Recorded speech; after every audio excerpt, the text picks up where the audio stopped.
On est bien sûr avec le célèbre Pierre Bouchard pour la chronique. Comment ça va aujourd'hui? Très bien. Là, quelle saucisse, quelle bière, quelle sauce piquante tu nous apportes ce matin? Premièrement, une sauce piquante extraordinaire. Pourquoi? Parce que, écoute, ça fait assez longtemps qu'on entend parler de cette sauce-là qui est presque devenue légendaire Ouais. quand on l'a reçue. Donc, je vais te parler de la Nouvelle Dame aujourd'hui. Fait que, étant donné que j'ai apporté de la sauce piquante un petit peu plus sucrée, j'ai décidé d'y aller dans la thématique, de garder un peu la même thématique. Ouais. Donc, érable et raisin dans la saucisse. OK. Et j'ai reçu une belle bière cette semaine qui est vraiment intéressante, que je n'ai pas goûtée encore d'ailleurs, qui est une brown ale, ben, tu sais, la British de à l'affût, je pense qu'on l'a déjà goûtée, qui est une brown ale aux noisettes, noisettée en fait, faite avec de l'érable. OK. Donc, j'imagine que le petit goût érable va venir fitter avec tout ce qu'on va Donc, déguster c'est là. ça le lien du sucré.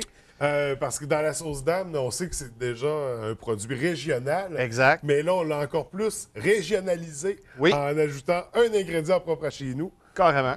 Qui est le bleuet. Oui. Puis ce qui est le fun, en fait, c'est que c'est un mandat qui a été donné par la boucherie Beaubien de Montréal. OK. Fait que là, tranquillement, on réussit à se démarquer avec nos sauces piquantes. On l'a répété, on l'a dit qu'on était dans la bière une région comme cible parce qu'on a quand même beaucoup de microbrasseries. Il vient de s'ajouter d'ailleurs le Lion Bleu à Alma tout récemment. OK. Il y en a d'autres qui vont s'en venir, c'est officiel.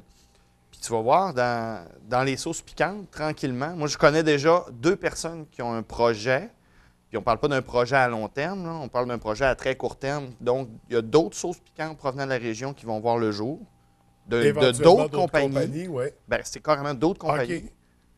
Déjà existantes ou qui vont se créer pour qui ça? vont se créer pour ça. Puis moi, j'ai déjà fait le test gustatif d'une variété, en fait, de la nouvelle compagnie qui va voir le jour. Puis je peux te jurer une affaire là, que c'est incroyable. Ça va Vraiment mettre. incroyable. C'est des sauces qui vont bien nous représenter. Tu as déjà fait de la place, j'imagine, sur tes tablettes pour les accueillir. Non, je suis obligé de ragrandir. Ah François. oui, Oui, c'est- pour vrai, je suis obligé de ragrandir. Écoute, le phénomène sauce piquante, moi, je ne l'imaginais pas aussi grand.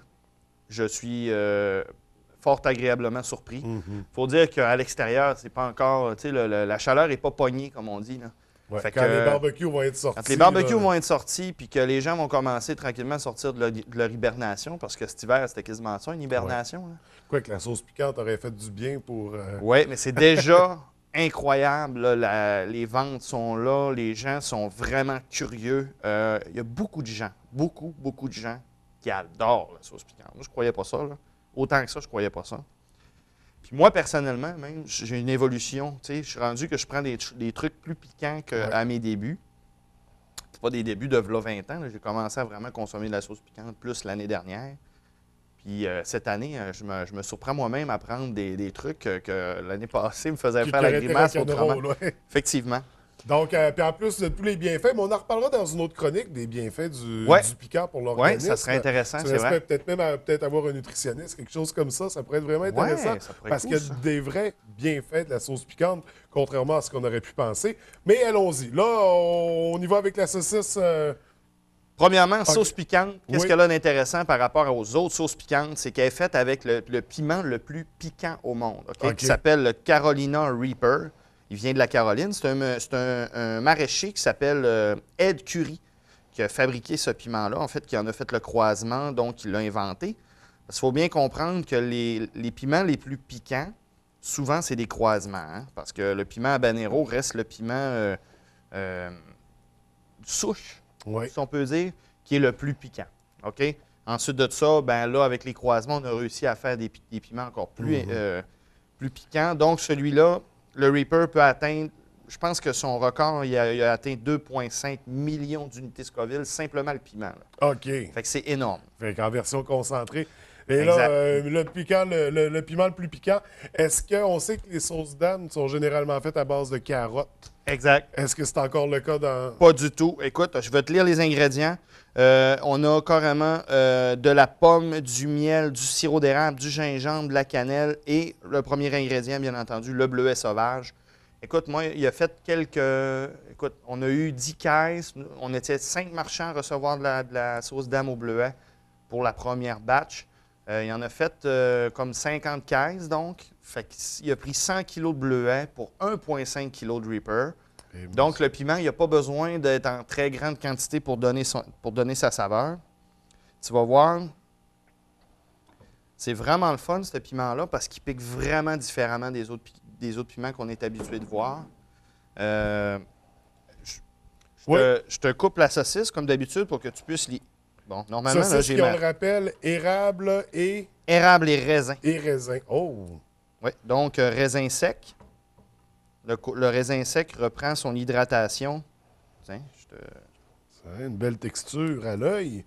Bon, je vais goûter la saucisse d'abord, on va tester la sauce ensuite. Il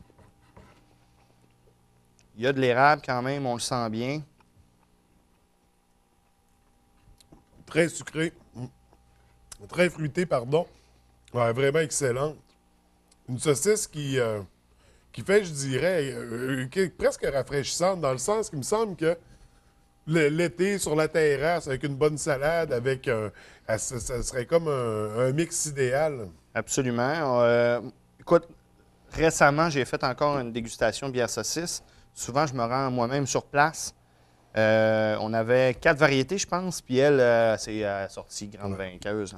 On aime beaucoup les choses sucrées au Québec. Ouais. Hein? Puis il n'y a pas la texture du raisin sec dedans parce que ça fait partie de la composition. Comme tu dis, c'est réhydraté. Ça fait que ça vient bien remplir. La texture est très, très, très intéressante. Je te laisse goûter la bière. Oui.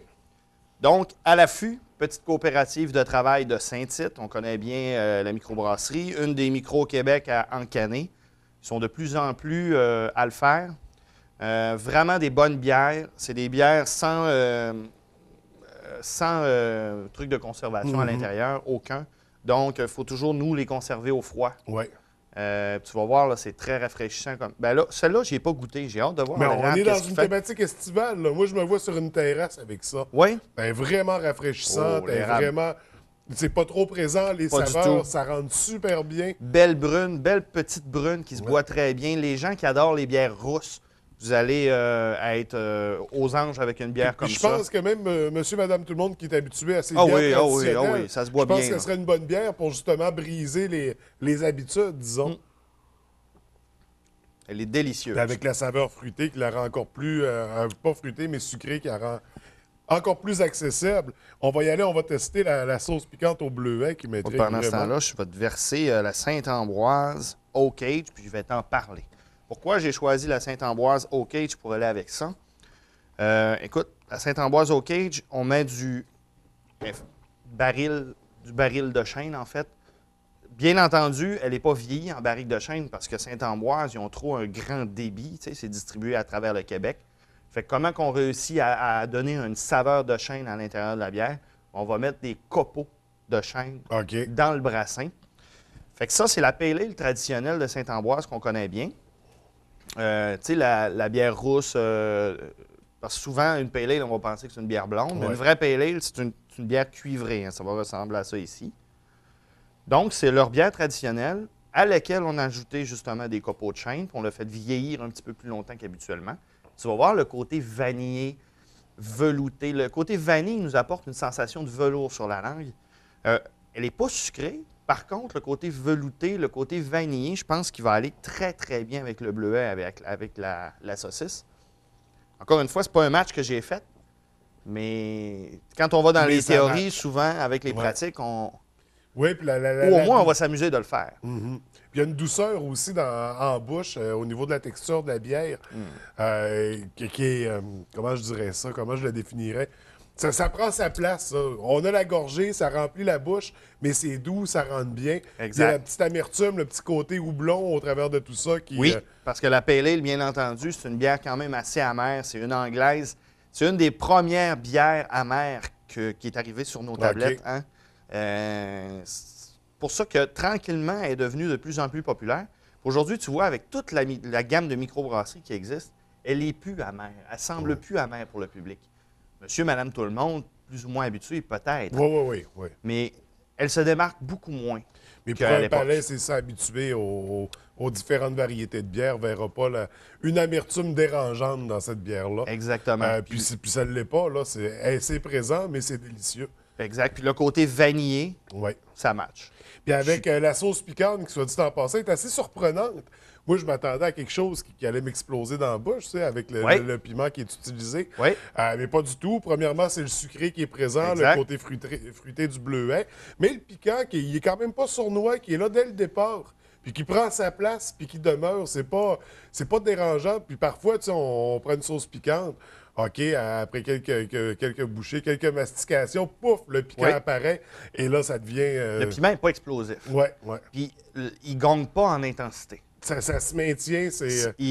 On l'a dans la... Il se tient beaucoup dans la gorge. C'est pas pour toi. Ça, c'est, encore une fois, là, c'est quelque chose de différent de personne en personne. Moi, là, l'habanero m'attaque la langue automatiquement, pratiquement en entrée de bouche. Le jalapeno, moi, je l'ai plus d'un côté de bouche puis en gorge. Ça ici, je l'ai pratiquement seulement en gorge. Donc, on a vraiment des sensations de chaleur. Là, allez vous amuser, là, allez voir sur Internet, là, un petit monsieur qui s'appelle Claude Dubé, que lui, là, il fait la nomenclature des sauces piquantes. En fait, il fait une dégustation, toujours de la même façon. Donc, il va vous parler des ingrédients, d'où ça vient, tout le kit. Ensuite de ça, il fait la dégustation à la cuillère. Ensuite de ça, il va faire la dégustation avec la nourriture. Mais lui, il fait vraiment, là, qu'est-ce que ça y fait dans sa bouche, le piquant. C'est vraiment super intéressant à aller voir. Il a pris même de l'extrait pur, le monsieur, là, du 16 millions d'unités. Il en met sur sa cuillère, puis il mange, il déguste ça. Puis il fait qu'est-ce que ça lui procure comme sensation. Il est très capable de le dire en mots. Ouais. Il est vraiment intéressant, François. Je vous invite tous les gens à aller voir sur YouTube. Claude Dubé, vraiment un chic type. Et pour en revenir à la sauce piquante ici, sur l'échelle, on se situe à quoi? 6, 7? Écoute, moi, je l'ai classé 8 8? à peu près, parce qu'en fait, elle est quand même piquante, sauf que le côté très, justement, rond, très velours, très sucré, nous rappelle pas... On a tellement de plaisir à la prendre. C'est tellement facile. D'ailleurs, ça goûte vraiment le bleuet sauvage. Clairement. D'ailleurs, il s'en va à New York, là, pour faire un avec concours. sa gamme de produits? Avec sa Avec sauce au celle-là, bleuet, ok. effectivement, sûrement ses autres produits. Mais il y a beaucoup d'espoir pour cette sauce-là, en fait. Parce qu'il faut dire qu'il y a une maison aux États-Unis qui s'appelle Hellfire, qui fait leur sauce la plus populaire, c'est une sauce au bleuet. Ils ont gagné beaucoup de prix avec cette sauce-là. Puis laisse-moi te dire, ça n'a rien à voir avec ça, là.